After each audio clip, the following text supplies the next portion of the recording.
sports, we head to Houston. Lakers Rockets last night. LeBron was back. That sore knee feeling better. Tie game in the final seconds of regulation. The King driving, passes up a contested layup. Melo gets a pretty good look, but that thing bounces off the rim. Rockets scored the first 10 points in overtime. That was your ball game. Afterwards, LeBron James on the decision to pass up that layup. On the drive, I had an angle for sure. And then David Nwaba came over, and I took a long 1-2 step and ended up behind the backboard. I was a little bit off balance, and I could have forced a reverse layup, but I wasn't in a position to feel like I could have got a great look. I could have got a decent look, and I feel like Melo's look was a lot better than mine. So it's literally that simple. FS1 analyst Rick Bucher joining us now. Rick, good morning. What was your reaction to LeBron passing on a potential game-winning layup at the end of regulation? He asked the question the other day, why don't we talk about him as a natural scorer? And then he gave us the answer right here. This is why we don't talk about him as a natural scorer, because a natural scorer would not be hunting the best shot that his team could get. He would have been hunting the best shot that he could get. And I'm sorry, but this is Ben Simmons-esque in terms of turning the corner on Eric Gordon, being there, and what? Nwaba, Trae Young, I don't know which one was which in this compared to the other one, but he had a look. And he says, I had a decent look. I just didn't have a great look. Natural scorers, all they need is a decent look. And he's got 6'4", 6'5" guys around him. He is literally the biggest guy on the court, has turned the corner, is at the rim, and says, no, you know what, Carmelo, I think Carmelo's shot might be better than mine. And he even has the natural scorer on the floor with him, saying, you know, you had a really good shot there. Well, I can just hear it. He was making the right basketball play. One more time, making the right basketball play. No, this is why he's not considered a natural scorer. He gave us the answer. So I've always known that, always understood it. But if anybody out there was wondering why we don't, this is why. Okay. And there's so much wrong. Take a breath. Take a breath, wrapped Nick. into that, Rick. So here's the thing. This is the wrong play. LeBron screwed up here. This was not the right basketball play. From whatever angle they show it, the best play in this spot would have been LeBron, especially because if they were down 2, then it's a different story because a 3 is so much more valuable than a 2 in that spot. But it's a tie game, so he made the wrong play. And guys are allowed to make the wrong play. This isn't an instance of where LeBron gets criticized for making the right play, which drives me so crazy. I actually think he made the wrong play. I think he screwed up here. But everything else that Rick said, this is why a natural scorer do this. It's just nonsense. This is actually why this conversation is why he's the greatest player we've ever seen. Because 19 years into it, we are still trying to argue what this is at its root is he don't want to take the last shot. He's afraid. That's what all of this has always come down to. Even after the fact, at 22, he scores, 25 straight to beat the Pistons and take his team to the finals. And then a few years later, the blueprint game, 45, 15, and 5. Oh, but that wasn't the finals. Okay, how about the year after that? What about a game-winning jump shot in Game 7 of the finals?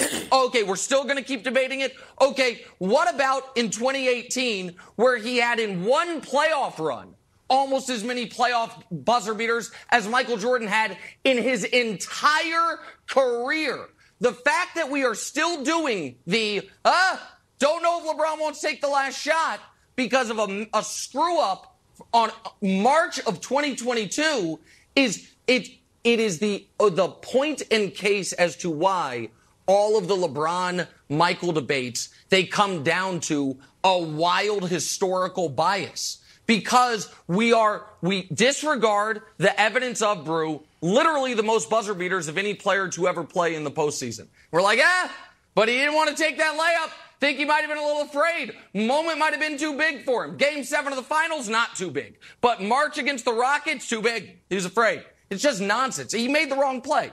We don't need an autopsy of it. Well, look, both of you guys made Nick took it to a Jordan debate. I didn't know it was going there. But here, look, I agree. Rick, you chose the phrase natural score. Now, I do believe LeBron has got to be considered one of the all-time great scorers. He doesn't have the package of Jordan, of Kobe, of Durant, and some of these natural scores, but he scores as much as anybody, pretty much, and he does it efficiently. I don't care if it's, not as pretty. It's like Shaq. Did he have the package of David Robinson or Elijah Wan? No, but he dunked on you every time, and he did it efficiently. Fine. He was a great scorer. So I like the term no natural scorer, Rick. I thought that was clever, and I think you made a good point because more than the other guys we consider the great scorers, LeBron does have some of that magic in him, Magic Johnson, where he's going to look to pass. So I think you said, the only thing I disagree, Rick, with what you said was the Ben Simmons thing. I wouldn't go there. Ben had like a clean, balanced look. LeBron was off balance. Now, getting to the play, what I think LeBron should have done is gone to the hole stronger. Like you said it, Rick. Yes. He's the biggest guy on the court. He should have, and just earlier in that quarter, I believe, he had gone down the lane and dunked, okay? He should have went to David Nwaba is 6'5".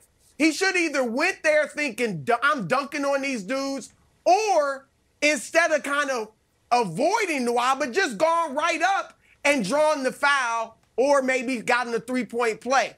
After that, he should have taken a reverse layup, okay? He was open for that. I mean, it's a tough shot. His explanation was correct. It was a tough shot, but he should have taken that. And then the third option, did you notice Westbrook open underneath the basket? Because Jalen Green had fallen.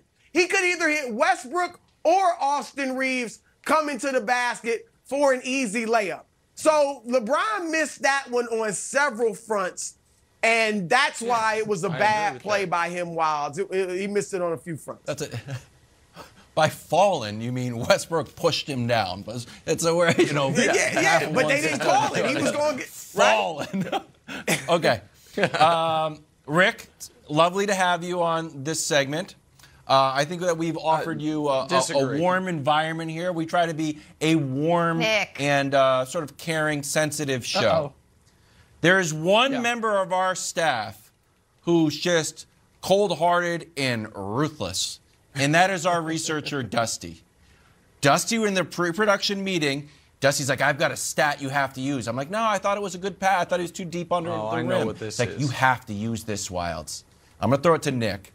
Can we put up, and I will read what Dusty wants me to say. And LeBron's been bad on game winners with the Lakers. Ruthless guy. I'm sure that's League's what it is. worst clutch shooters since LeBron got to the Lakers. Yeah, he's been bad with the Lakers. It's not good, and this is not your old buddy Kevin Wilds. I am a conduit for Dusty's ruthlessness that I have to tee you up here. It's not me, but it is a bit of a tough stat to stomach if I were you. It's not a small No, I agree. And I know, Wilds, that you're as much of an art historian as I am. The career weren't as good as the first ones either. He's still the greatest artist ever. That's fine. The last few years, he's been bad at this. Also, by the way, in this run, in this time frame, he did manage to win one of the 3 championships that's been awarded. So I think he's done okay with the Lakers. He has not done great in this exact spot. But this is, again, Rick,